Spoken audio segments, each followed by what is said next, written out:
Hi welcome back to channel. ಇವತ್ತಿನ ಲಾಗ್ಗೆ ನಿಮಗೆಲ್ಲ ಸ್ವಾಗತ. ಹಿಂದಿನ ಲಾಗಲ್ಲಿ ದೀಪಕ್ ಅವರ ಅಣ್ಣನ ಮನೆಯಲ್ಲಿ ಪೂಜಾ ಕಾರ್ಯಕ್ರಮ ಇರೋದನ್ನು ನೋಡಿರ್ತೀರಾ. ಅದರದ್ದೇ ಕಂಟಿನ್ಯೂ ಪಾರ್ಟ್ ಆಗಿರುತ್ತೆ ಇದು. ಮೊದಲನೇ ದಿನ ಸರ್ಪ ಸಂಸ್ಕಾರ, ನವಗ್ರಹ ಶಾಂತಿ, ಆಮೇಲೆ ಒಂದಷ್ಟು ಹೋಮ ಹವನ, ಕಾಳಸರ್ಪ ಶಾಂತಿ ಎಲ್ಲ ಇರುತ್ತೆ. ಹಾಗೆ ಸೆಕೆಂಡ್ ಡೇ ನಾಗಮಂಡಲ ಪೂಜೆ ಮತ್ತು ವಾಸ್ತುಶಾಂತಿ ಎಲ್ಲ ಇರುತ್ತೆ. ಆಮೇಲೆ ಲಾಸ್ಟ್ ಡೇ ನಾಗ ಪ್ರತಿಷ್ಠೆ ಮತ್ತು ಕಲಾವೃದ್ಧಿ, ಬ್ರಹ್ಮಕಲಶ ಎಲ್ಲ ಇರುತ್ತೆ. ಎಲ್ಲವನ್ನು ಕೂಡ ಇವಾಗ ನೋಡ್ತಾ ಹೋಗೋಣ. ಇವಾಗ ನಡೀತಾ ಇರೋದು ಸಂಜೆ ಸರ್ಪ ಸಂಸ್ಕಾರ ಮಾಡ್ತಾ ಇದ್ದಾರೆ. ಬನ್ನಿ ಇವಾಗ ಧಾರ್ಮಿಕ ಕಾರ್ಯಕ್ರಮಗಳನ್ನೆಲ್ಲ ನೋಡ್ಕೊಂಡು ಬರೋಣ.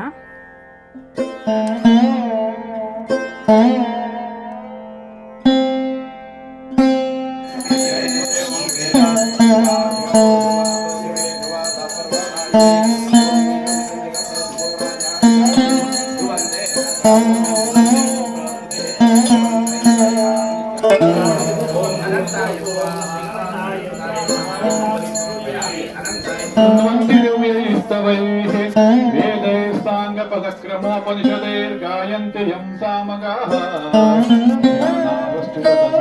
मनसा पश्यन्ति यं योगिनो यस्यान्तन्न विदुस्वरसुरगणाः देवाय तस्मै नमः। नमोऽस्तु हरिहरहिरण्यगर्भेभ्यो व्यासवाल्मीकिशुकशौनकनारदपराशरादिऋषिभ्यः तच्शिष्येभ्यस्तत्प्रशिष्येभ्यो अस्मद्गुरुभ्यो परमगुरुभ्यो भूयो भूयो नमो नमः। व्यासाय विष्णुरूपाय व्यासरूपाय विष्णवे नमो वै ब्रह्मनिधये वासिष्ठाय नमो नमः। व्यासं वसिष्ठनप्तारं चित्ते स्तोत्रमकल्मषं पराशरात्मजं वन्दे प्रकाशं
देवतास्थापनं पुण्यं नदामि कदाचन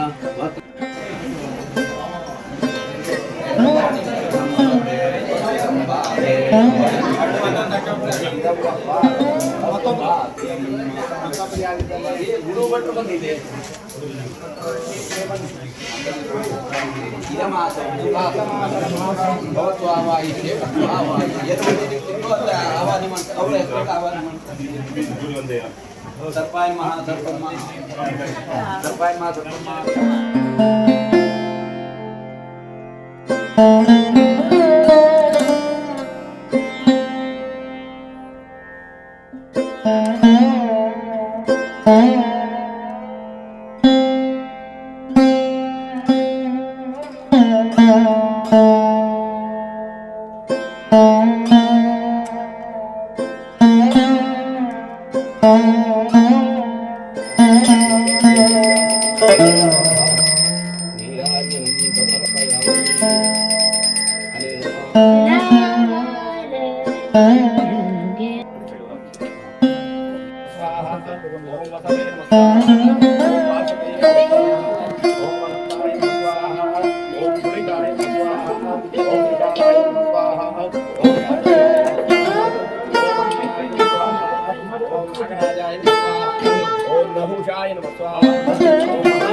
ಆ ಮೂಲ ಸ್ಥಾನದಲ್ಲಿರುವಂತಹ ನಾಗವನ್ನು ಇಲ್ಲಿ ಕಲಿಸಲಾಗಿದೆ.